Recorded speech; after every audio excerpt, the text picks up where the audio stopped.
morning from Washington D.C. It's exactly 1 a.m.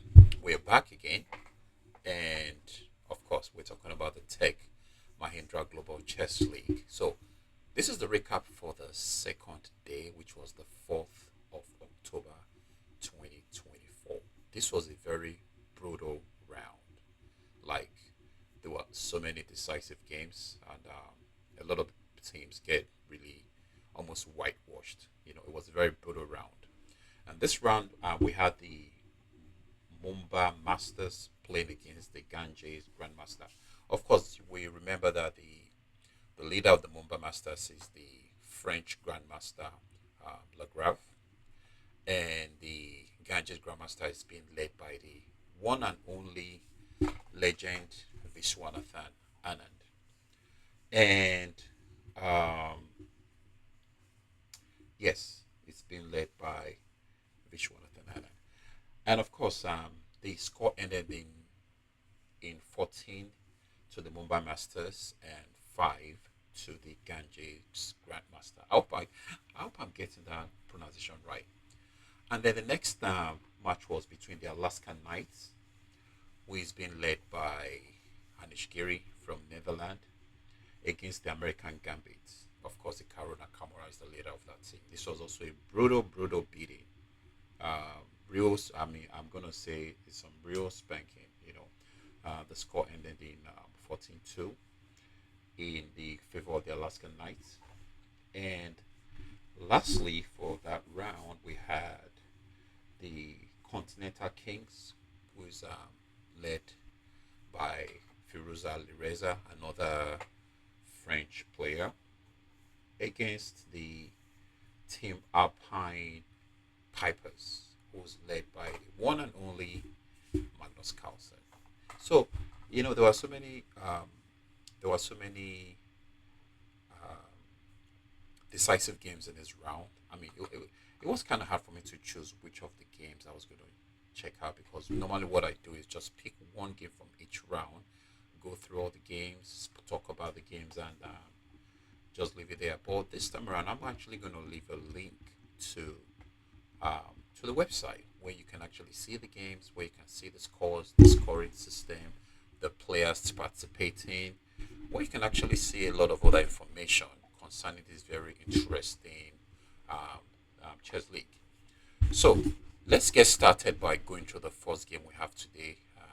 We're going to go through the game between Vaishali versus Koneru Humpy. Vaishali, of course, we know Vaishali Ramesh Babu, who is the younger sister to Prague, and of course Koneru Humpy, who is the highest rated Indian female player. So let us get right into it. E4, E5, Knight F3, Knight to C6, G3. This is a kind of strange system for white. G3. Pretty much white wants to fianchetto the bishop and castle, and then we see how it goes from there. But really, moves like G3 in this position doesn't really boast of any kind of opening advantage. So I guess the younger player just wants to take the older player to some kind of, you know, quiet game and then just see what happens. So after the move G3, Knight F6 is played, putting pressure on the E4 immediately. D3 protects the pawn on E4. Bishop to C5. The bishop is not very active square, putting pressure on the F2 immediately. So at this point, it's very important for white to play the bishop to G2, so that in case the knight comes to G4, we can just castle, and we have the rook and the king defending the pawn on F2. Bishop G2 is played. D6. Castles. H6.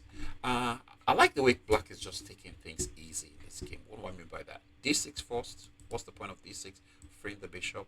And the next in H6. What's the point of H6? Probably stopping the bishop to G5, pinning the knight to the queen. Because if I can bring the bishop to G5, take the knight on F6, I can bring my knight to C3, and then to D5, and put some pressure on the queen on F6, and then I'm looking good. And of course, I can follow moves like C3, B4, A4, just expand on that part of the board. So H6 is played. A very interesting prophylactic move. So after the move H6, C3 is played. Of course, the idea of C3 is a multi-purpose move. Apart from the fact that white could d4 right here, trying to get some space in the center. White could also intend to go for the move b4, which actually creates some kind of expansion on the queen side, and that expansion actually helps. That expansion helps white to gain some space on that part of the board. So c3 is played. A5, of course, says, you know what, I don't want you to play b4. And of course, in this position, it's very important for white to play a4. Otherwise, after a5, white is going to have some kind of cramped position. Doesn't mean it's losing, no, but it's just going to make white struggle a lot. And anytime you're playing a game, you don't want to get yourself in positions whereby you're just struggling. Because if you start to struggle very, very, very, very, very soon, you're going to have to sink. So after the move a5, white plays a4, and I just explained the reason why a4 is played. You have to stop the advance of the pawn to a4 so that the pawn on a4 doesn't create space for the black pieces, which actually cause some cramps for the white pieces. So castles, rook to e1, rook to e8, knight to a3.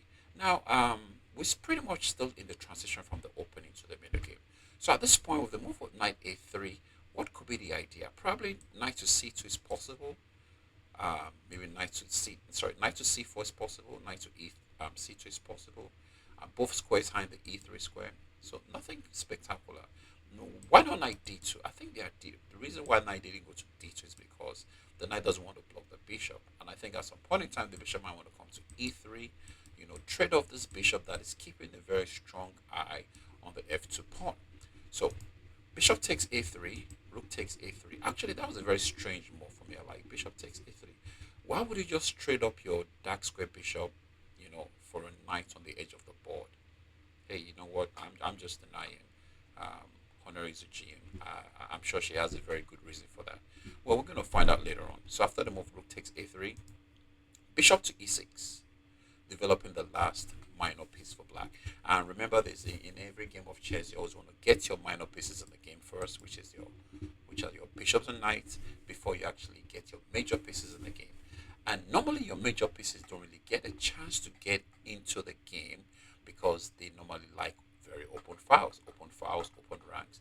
They want the board to be really open so that they can go up and down and about. So bishop to e6 is played, and d4 makes a lot of sense. What's the point of d4? d5 is immediate threat. d5 wins a piece. And apart from the move, apart from the fact that the d5 move is threatened, when you have bishops, you want to open up the position. When you have knights, you want to close up the position. Bishop to g4, very interesting move. Now, at this point in time, we can't even move the bishop to d2 to e3 to protect the pawn on d4 because knight takes e4 is a possible move. So with the bishop going to g4, white would have to close the center. Now remember this. White would have to close the center. When the center is closed, the knights are good. When the position is open, the bishops are good. When the position is closed, the knights are good. So d5 is played here to avoid the loss of a pawn. Knight to e7. h3 is played. Bishop to d7. c4, trying to gain some more space. Knight to h7. Now, knight to h7 is a very, what kind of move should I call this? I think it's a very logical move. Why? Anytime you have the center closed, like we have right here, it's also an ideal time to go for a break on the flank. Another reason why I like the move knight h7 is in a game of chess, there are two things that determines your placement, your what should I call it? There are two things that determines your placement, your piece placement. There are two things that determine what you do in a game of chess. That's your pawn structure and the number of the pieces you have. So when you have a pawn chain pointing towards a part of the board, that means you have to create play towards that part of the board. If the pawn chain is pointing to the queen side, that means you want to create some play on the queen side. But there are two things that really determine exactly what part. The pawn chain and the number of pieces you have on that part of the board. For example, right here we have the queen on d8, We have the queen on d8, and we have a rook on a8. We have a bishop on d7. We could say these pieces actually have some things to go with the queen side. The rook on a8, the queen on d8, and the bishop on d7. So we could say we have three pieces that have some play on the queen side. But let's look at the king side. We have the knight on e7, the knight on h7, the bishop on d7. Because the bishop doesn't just look at the queen side, he also does look at the king side. So we have the queen, the bishop, the knight, the rook on e8, and also the knight on h7. So what does that tell us? So that tells us that we have a number of pieces. We have more pieces on the king side than we have on the queen side. That's one. And the second thing we also want to think about is the pawn chain. We have a c7, d6, e5 pawn chain. You know what that tells us? You want to play towards this part of the board. And of course, another thing we also want to remember is anytime we're playing a game of chess, whenever you see a pawn chain, you want to break the pawn chain. And if you have a pawn chain, you want to make the pawn chain longer. Right here, we have the we have the c7, d6, e5 pawn chain. We have the c2, the c4, d5, and we have the e4, d5. So it's very logical for black to go for the move f5 in this position. Very similar to what you will find in a king's Indian defense. Because black is just going to try to attack on the king side and then just wait to see how white responds. Now, if you look at white's pieces is not really aggressively placed. Now, let's look at them one at a time. Bishop on c1, yes, has a long range, putting pressure on the h6 pawn. The rook on e1 centralized, yes. The rook on a3 actually can switch to the king side in some defensive measures. Knight on f3, putting pressure on e5, on g5, h4 can also be possible. Bishop on g2. Bishop on g2. Not such a good move. Not such a good piece, should I say. Why? Because if you have many pawns on the same color with your bishop, that's going to give your bishop a lot of problems. So that's one thing we want to always realize. When the pawns are on the same color with your bishop, it's not always something you want to be proud of. So let us continue with this game and see how this game went. So rook e3 was played. Rook a to e3. What's the point of rook a to e3? Of course, I think white is envisaging the opening up of the f file. And after f5, I think if takes, I think he can put some pressure on the e5. But then with the pawn on e5, supported by the pawn on d6, white will need to hit this pawn so that this pawn can become a weakness. So let's see how the game continues. So b6, b3. Of course, b3 is a multi-purpose move. Apart from the fact that you're protecting the pawn on a4 and c4, you're also thinking about bringing the bishop to b2, putting pressure on this long diagonal. So let's keep going. f5 is played. Now, f5 is actually not such a good move based on the engine. Engine actually felt in this position, and rook f8 would have been a better move. And I think I agree with rook f8 because it makes a lot of sense. Why do I want to move my rook to f8? Because anytime I open up the f file, my rook on f8 is looking good. Because if I'm thinking of opening up the f file, that means I want the rook to be on that f file. Now, I don't see a way where the e file is going to get opened up in this position. And normally, when you're playing a game of chess, you don't want to put your rooks behind closed files. You're just going to punish yourself. So f5 is being played. Captures on f5. Knight takes, putting pressure on the rook on e3. The rook has to get away. Rook to f8. Bishop to b2. Knight to g5. Knight takes g5. Queen takes g5. Now, looking at this position right now, let's always take a like a kind of poll. Let's see what exactly is happening. So now we still have the two bishops for the white pieces. The rooks are doubled on the e file. Unfortunately, it's a closed file, so there's nothing much the rook can do on the e file.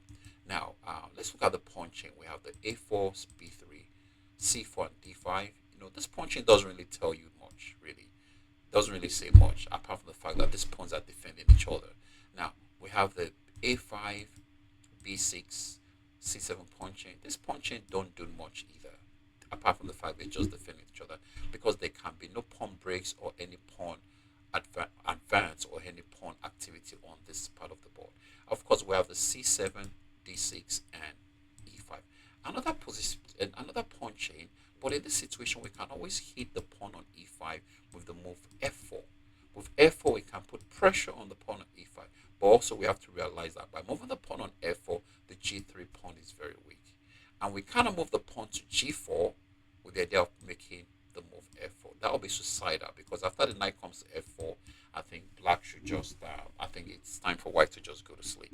So, queen to d3. Now, in this position, if I had the white pieces, what I will probably try to do is trade the queens of the board. I want to trade the queens of the board. Trade the queens of the board, bring my king to h2 and play f4. Because if I can play f4, I'm going to get the position open up. This is possible, right? If I can play f4, I'm going to get the position open up. Because after the trading of the queens, I can even play after f4. If it captures, I can play the move. Can I play pawn push? If I play pawn push, knight comes to e3, so I don't want to do that yet. So I think f4 is something I want to prepare. Maybe after the queen trade, rook goes to e4 and then play f4, so that if it takes, rook takes. Something like that. But it's very important for whites to try to open up this position, one. And number two, it's very important for white to trade up the queens. Because if you don't trade up the queens, it's going to be hard for you to create any kind of play against the black settle. So let's keep going. Queen to d3. I have no idea why that move is made. Rook to f7. And you would actually see why I opt for a queen trade in this position. Like, as soon as possible, just get the queens off the board. It actually minimizes whatever threat or whatever attack black can do. Not that white is worse in any way, but with the queen trade, it kind of softens. It pretty much takes away any opportunity for black to try to create any kind of attack on white's position. So let's keep going. Rook to f7, h4. I don't like that move. I don't like that move, h4. In a game of chess, it's always very important not to move pawns, especially when you have your pieces, your opponent's pieces trying to, they have more concentration on that part of the board, and they might try to create some play on that part of the board. It's not always a good idea to start moving pawns on that side of the board, because if you do, you're going to compromise your king's position, and then you're going to get in trouble.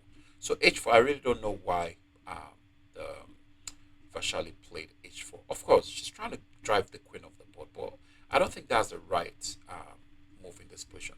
I mean, let's see what the engine thinks about. The engine thinks about bishop to c1. Makes a lot of sense. Because bishop to c1 and king h2 followed by f4 makes a lot of sense. Because take. Now all of a sudden my bishop is in the game.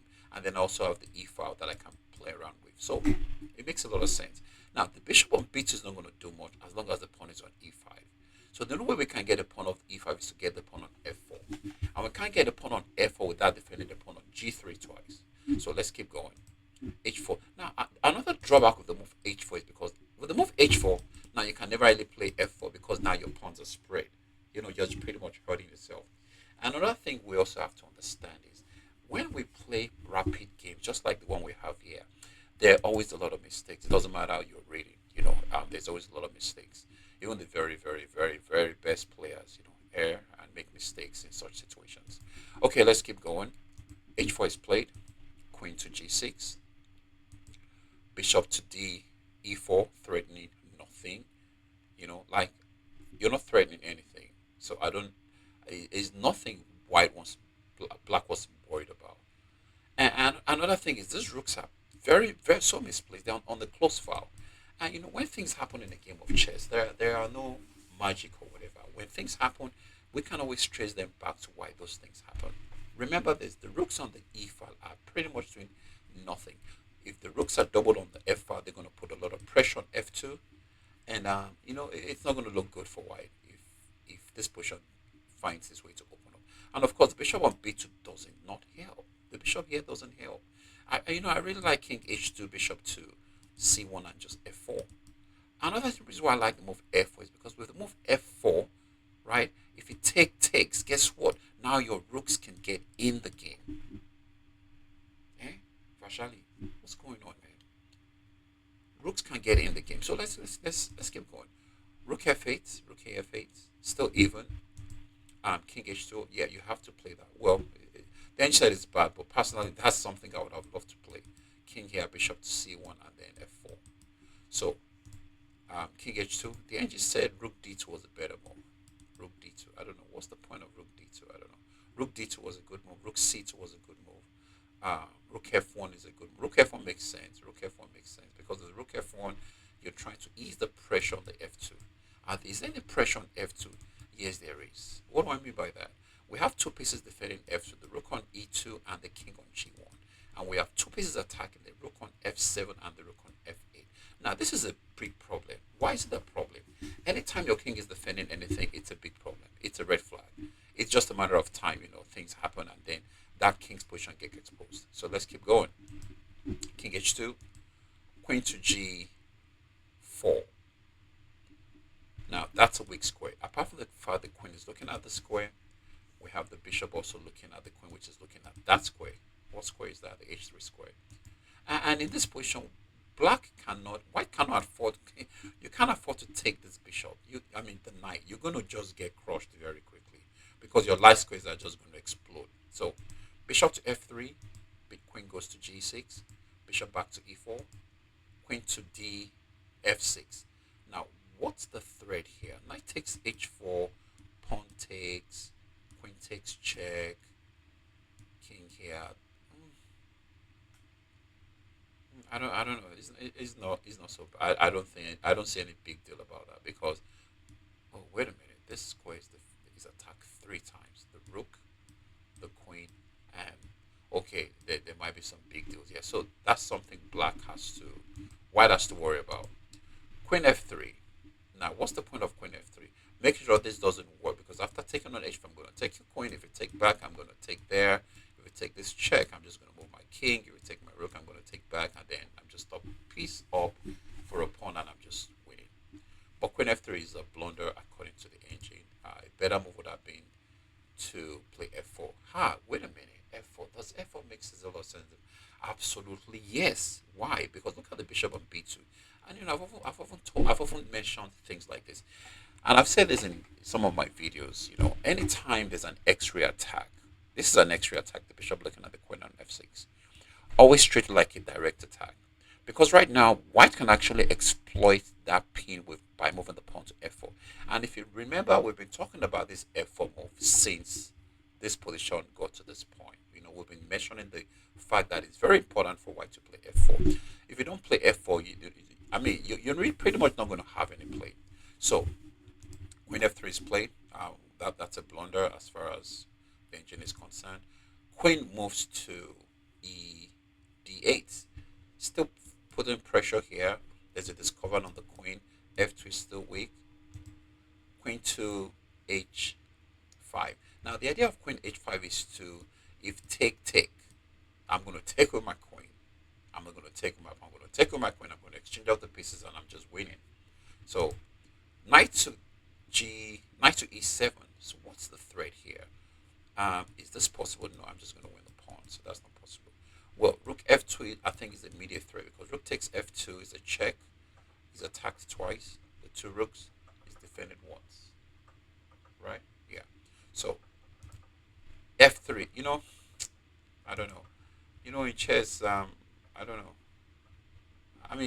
You have no choice because this is such a bad move. F3 is such a bad move. Not just because that maybe moving pawns when you're being attacked is not a good idea, but by moving the pawn to F3, you're pretty much shutting your queen off the board. So if the H6 pawn can be defended, G6 is going to pretty much try to trap this queen. So F3, I don't know, not such a good move. F3, but almost like the only move in this position. And knight to F5, queen to G6, threatening what? Another thing we have to realize is, let me just mention this. White had like about 1 minute 24 seconds left.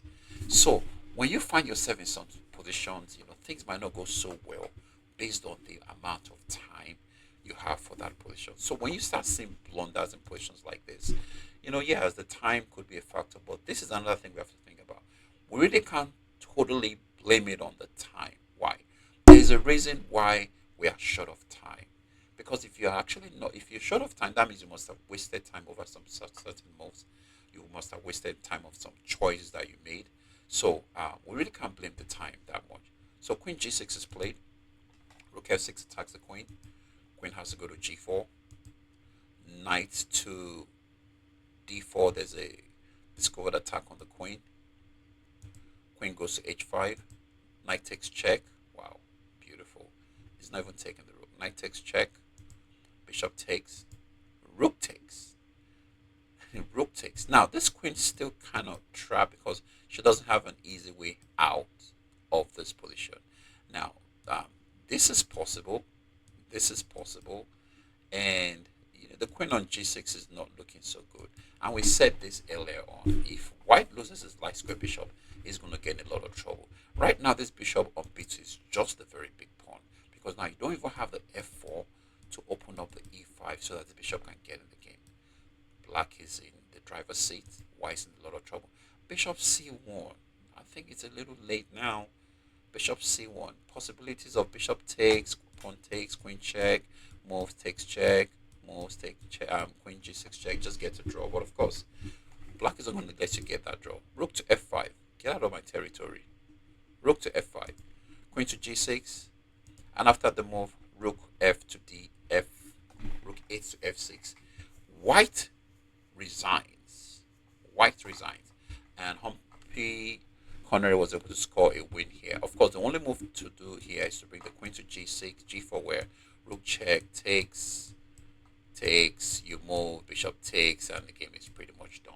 All right, so let's move right to the next game.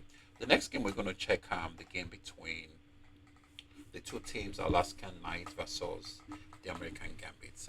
We're actually going to check out a game played by Nihal Sarin. Nihal Sarin is also one of the strong Indian up and coming player. I don't know if I should use the word up and coming because this boy has already come already.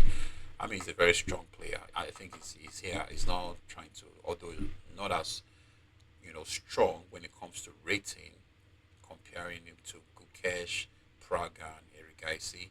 But Nihal Sarin is here. So let us check out the game he played against the Karus team, the American Gambits. This was a very interesting game. And, the way Nihal finished this game was beautiful. There was a beautiful shot that I like.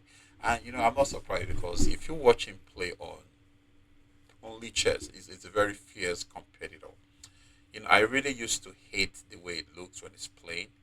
It just looks as if, somebody stole something from him. It looks very mean and all that. But it's just his game face. And I think I have a game face, and I think we all have game faces. It used to bother me, like, you don't shave a boy, what's wrong with this guy? But, he's a very sweet guy, man, I tell you. Very nice guy. Very nice guy. Nihal Sarin. I salute. Very nice guy. So let's look at this game. He plays e4. And one thing about Nihal, he plays a lot of openings. I think he knows his openings. And pretty much he just finds himself in some kind of positions that he's used to, and he just goes from there. So, e4 is played, c5, knight f3, d6, knight to c3. These are kind of moves that I try to trick black into, not, trying to trick black from getting to this main line. He could have just played d4, c8, but knight c3 is like, okay, I want you to think, okay, what are you going to do? By the way, Nihal Sarin's rating is 2668, while his opponent, Jonas, is 2650. So these are big boys, sort of. Knight c3 is played, knight to f3, f6, knight plays d4, c takes d4, queen takes d4. So we are kind of in a, he's still a Sicilian defense. We can't say it's nashed off. Queen takes d4. We can't say this is nashed off. Definitely not nashed off. But it's an opening. That's one thing we can say. So queen takes d4, knight to c6, attacking the queen, queen to e3, g6. The idea is to fianchetto the bishop, try to use this diagonal against the white position. We don't know if white is going to castle long or short. We don't know yet.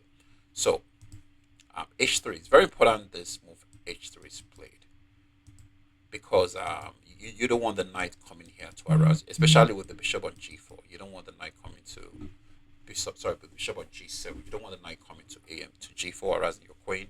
So h3 is played, bishop to g7, bishop to c4. Very strong square for the bishop. With the bishop to c4, you can always pull back to b3, defending your c2, putting pressure on f7, and white is looking good. Castles, b3, rook to d1, threatening e5 immediately. Every move a threat. Rook to d1. see an X-ray attack, treat it like a direct attack. E5 is going to be a very strong move.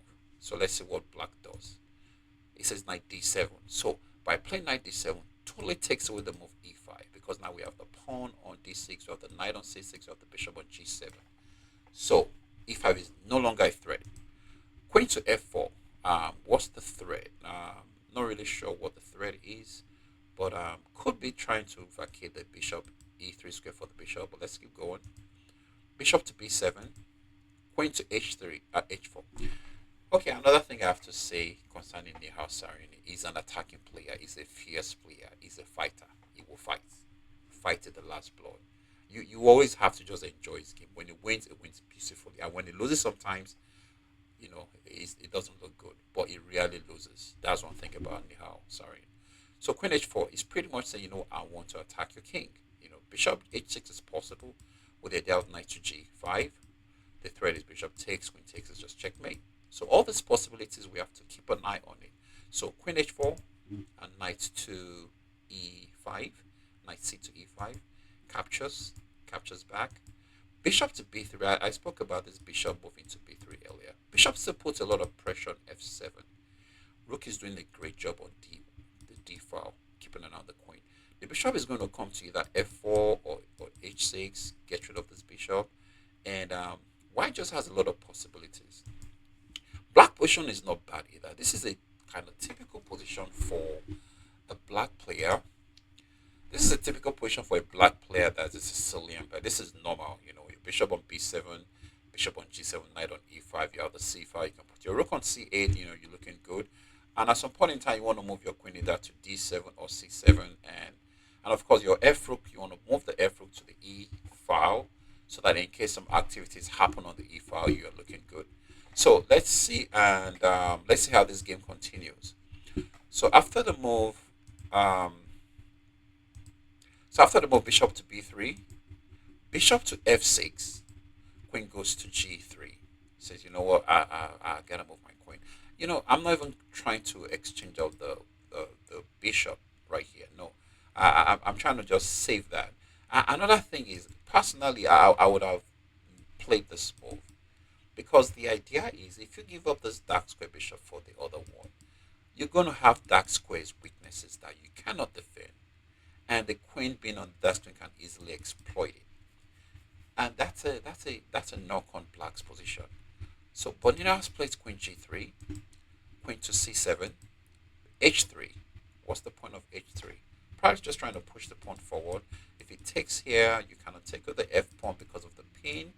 Then you have to take with either the pawn on h7 or the knight on e5. So a6 is played, threatening nothing. a4, pretty much stopping the b5. Of course, b5 wasn't really a threat in the first place. So e6, e6 is a very important move. It kind of blunts out the pressure on the f7 pawn. Yeah. So h5, of course, that's expected. The idea of this pawn push is to try to create some weaknesses on the king side and then find a way to exploit those weaknesses at some point in time.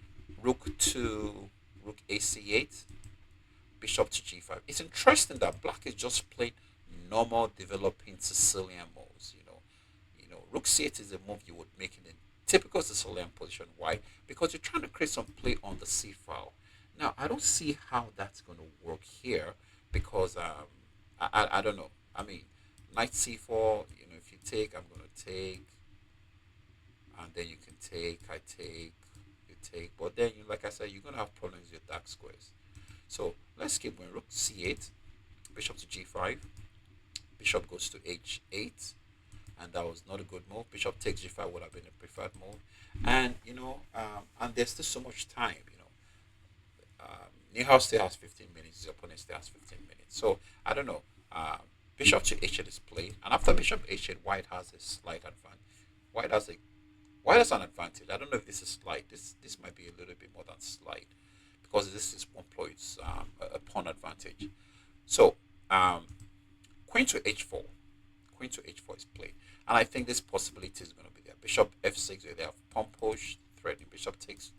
And if king takes, queen check is made. So rook to e8, threatening what? Nothing. h5, sorry, h6. And this is what I was talking about. If bishop comes here, the idea is to take. If king takes, queen check, f6, queen mate on g7. So how does it defend that?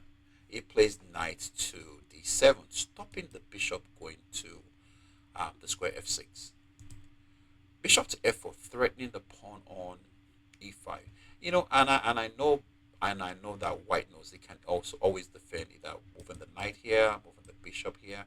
But the fact is, you cannot push the pawn, because pushing the pawn, this guy becomes just terribly, terribly weak. Pushing the pawn, we can go back to fg5. d5 is weak, and rook switch is very possible. I mean, pushing the pawn would just be suicidal for black. So bishop goes to f6, queen to g3, putting pressure on the pawn on d6. Knight to e5, that's still more like it, knight to e5. Of course, you cannot take, because if you take, bishop takes, and now you don't have the dark square bishop to harass the opposing dark square bishop. So let's see how white was able to get something out of this position. Bishop to e3, what's the threat? The threat is f4. After f4, we have f5. And then we have f takes g6 is possible. I'm just trying to open up that position. Queen to e7, bishop here is possible. I'm trying to harass the queen, That's a free pawn on b6 though. Should he take the pawn or not? Yeah, that's a pawn. And I think I have to add, Nihal Sarin likes pawn. Oh my j pawn, yeah, he will take the pawn. So he's up a pawn, Does he have anything for it? I don't know. Time will tell. He's up a pawn. So let's keep going. Bishop to h4. Queen goes to h3. Knight to c4. You have to take, otherwise knight c2 knight b2 is coming, and you have to take. It takes back. Rook to d4. Now this is one thing I also like about Nihal Sarin, and of course normally this is what you want to do when you're pawn up, when your material up. Just try to trade pieces, not desperately. Don't look to trade pieces desperately. If there's a chance to trade pieces, go ahead. If there is no chance, don't look for it by force. Just try to improve your position. Rook c6 is played, putting pressure on the bishop on b6. a5 say, well, I'm going to protect my bishop. What are you going to do about that? He says bishop to c8. What's the bishop to c8 doing? You're threatening e5. These are the kind of moves we call only Mari. But we're talking about grandmasters here. We're not just talking about we're talking about 26, 40, 50 grandmasters. So if the only move, the reason why the black bishop went to c8 is to push this pawn, not so good. So bishop to c8 is played. Rook to d3. He immediately responds to that. I actually saw a better move. I was actually thinking about that move, e5. Very strong move. Because the idea is this is threatened, this is threatened. Look pretty simple. This is threatened. So, but here he played rook back to d3. Now bishop goes to f6, putting pressure on c3. The other rook gets in the game. And that's one thing about the game chess. You got to make sure every of your pieces are doing something. Every of your pieces, either they are playing on the central squares, either they are playing on the queen side, or either on the king side. You have to make sure your pieces are doing something. So after the move rook a to d1, bishop to e5, queen to e3. The idea is just to play pawn push. Harass that bishop. He plays g5. Bishop to e3. What's the point of bishop to e3? Now that your pawn is on g5, he's trying to make sure he gets rid of this bishop. If you can get rid of this bishop, then the pawn on this can be a weakness. Can be a weakness. He plays bishop to f4.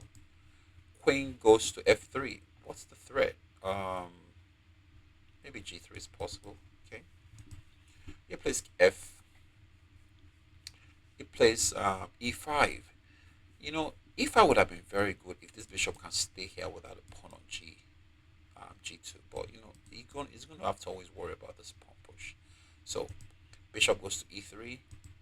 There was actually a better move here. Knight d5 come on. Knight d5, bishop goes to c3, and then g3 is coming. I don't know. But bishop e3, g4, queen to e2, queen to f6, threatening to win the pawn. right? Threatening to win a pawn.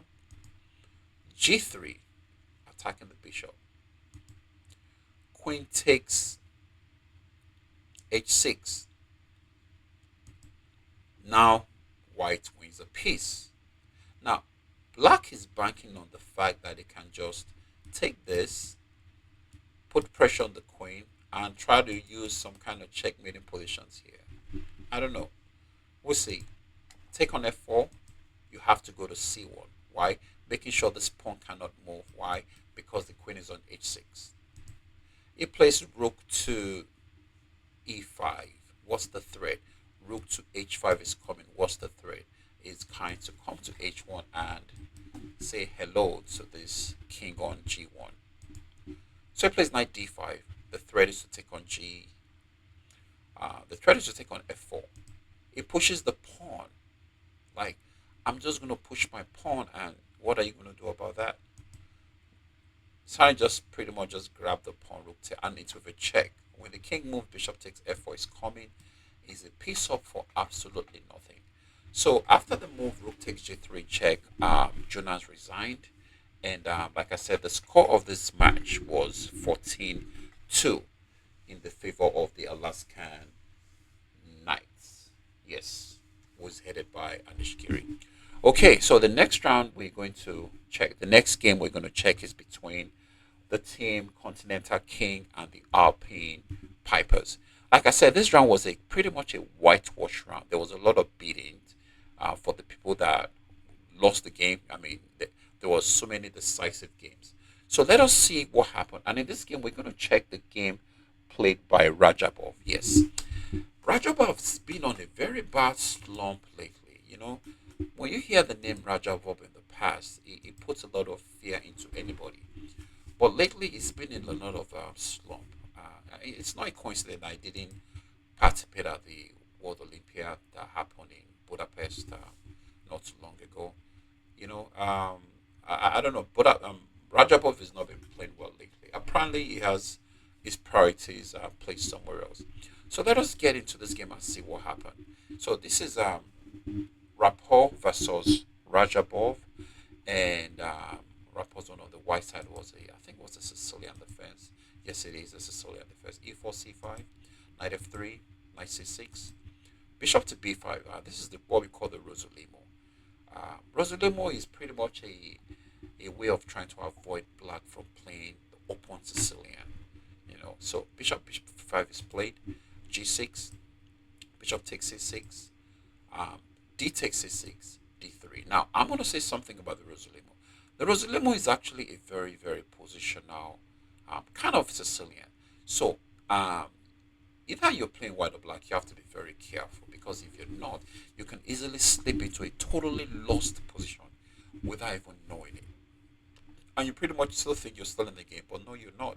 You know, you actually are on your way to playing the next game. So, what are the plans here? You know, number one, we have the doubled pawns on C. We have the doubled pawns on C5, and when you have doubled pawns, they become more of a liability when there are no pawns connected to them. So white is going to just play. White is going to play. It is play in such a way that these pawns cannot move freely. So in this position, another thing is with the pawn set up here, white is always looking for an opportunity to try to force black's pieces to very uncomfortable squares. Moves like e5 is possible, and this is not the time to go for moves like c3, d4. No, you're not trying to do that. You're not trying to play c3, d4 because c3, d4, he undoubles his pawn. Remember, he has the two bishops, and if the bishop gets opened up, you are going to be in trouble. So after the move g6, after the move d3, I think bishop to g7, white castles, knight to f6, a4. A4 is a very important move. A4 is a very important move. And one of the reasons why A4, like I said earlier, the Rosolimo is a very positional kind of opening. So when you're playing the Rosolimo, you have to be very wary about your pawn moves, the activity of your pieces. You have to really keep an eye on all those things. Because if you don't, you can easily just slip into a very bad position and then just lose the game. So after the move A4, castles, black castles, A5 is played. This is what I'm talking about. Just keep pushing the pawn. Now, knight d2, knight c4 looks really strong. Discouraging this pawn push. Rook e1 is going to look very good as well. Bishop f4 is possible. Bishop g5 is possible. So it's going to be hard for black to have any kind of play in this position. So let's keep going. So I think Radjabov played c4 here. Not such a good move based on the engine. And what's the point of c4? And I think it's trying to find a way to open up the position. I said earlier, Rajabal is really struggling lately. Probably, like I said, he's not taking chess as serious as he used to because, he used to be a very feared player, and yeah, when your prices are not where they want to, or when your prices are different, you know, things happen differently for you. So c4 is played, and I think the idea of c4 is to try to open up the position, but let's see how white played against the move c4. He plays e5, puts pressure on the knight on f6. So let's see where the knight goes. Excuse me. Knight goes to d7, pawn goes to d4. Like I said, gradually white is trying to improve his position. So he has a nice pawn chain, d4, e5. For example, after c5, I can always move my pawn to c3. If you capture, I capture back. Still have a nice pawn chain now, and my knight can come to c3. My knight can even go to d2, putting pressure on this pawn. My queen can come to e2. My rook can go to d1. Very quiet position, but before you know it, black is just really, really in a very difficult spot. Because if you don't find a way to get your pieces on good squares, you are going to get punished. I mean, definitely, you will get punished. So, c5 is played. Bishop to f4. I was thinking about c3, but bishop to f4 is played here. It's like, what's the threat? Bishop to f4. Let's keep going. b6, e4. Okay, I think I get it. The reason why the bishop went to f4 is so that I want to push the pawn to d5. Now, this is already looking very dangerous for white. The engine might not really say such a big deal, but when you start having positions where you're struggling to come up with moves, or you actually have some possibilities of your opponent creating some play against your position, then it's going to affect your time. It's going to affect a lot of things about your position. So d5 is played. B takes a5, knight c3. I mean, big time. We don't even worry about pawn on ace a5. B takes knight c3. Bishop to b7. Queen to d2. Very important move because you might look for ways to try to bring your rook on d1, protect the pawn more. Apart from the fact the knight is protecting it, the queen and rook, and white is just looking good here. Now remember this: white is a pawn down, but this pawn down is absolutely nothing. So queen to d2, queen to b6, and down. That was a bad move. E6 would have been a better move. Queen to b6, that was a bad move. So what exactly is the threat? Queen to b6. What exactly is the threat? I'm not sure what the threat is. But the thing is, you can't even take the pawn on b2 because rook b1 wins your bishop on b7. So queen b6 is not pretty much not threatening anything. Not threatening anything. So let's keep going. Rook f to e1. Rook a to d8. Bishop to g5, putting pressure on the weak pawn on e7. f6 is played. Bishop to h6. The idea is to remove the bishop on g7 that is defending the king. And if this bishop is taken off the board, the king is on e7, pawn is weak. Sorry, king is on g7, pawn is weak on e7. Black is going to have some difficulties. So rook to e8, defends the pawn, captures on g7, captures back. Rook to e4. I've been seeing a number of blunders in this position. I don't know, and I'm not gonna say it's based on the time because white has 11 minutes left in this game. Black has 7. We shouldn't be seeing such blunders, even if it's a rapid game. We shouldn't be seeing such. I just feel we shouldn't be seeing a whole lot of blunders like that. So rook e4 was played, but instead of that, rook ab1 was a much better move because just make sure the pawn cannot be taken, and then you could always switch the rook to e4, rook to h4, queen to h6, and all that stuff. So rook e4, e6, and think about this. Think about this. Think about this. You're moving your rook to e4, right? There's an X-ray attack, and immediately white black exploits it with the move e6. This is what we talk about. It's an X-ray attack. It's an X-ray attack. I mean, these are grandmasters, right?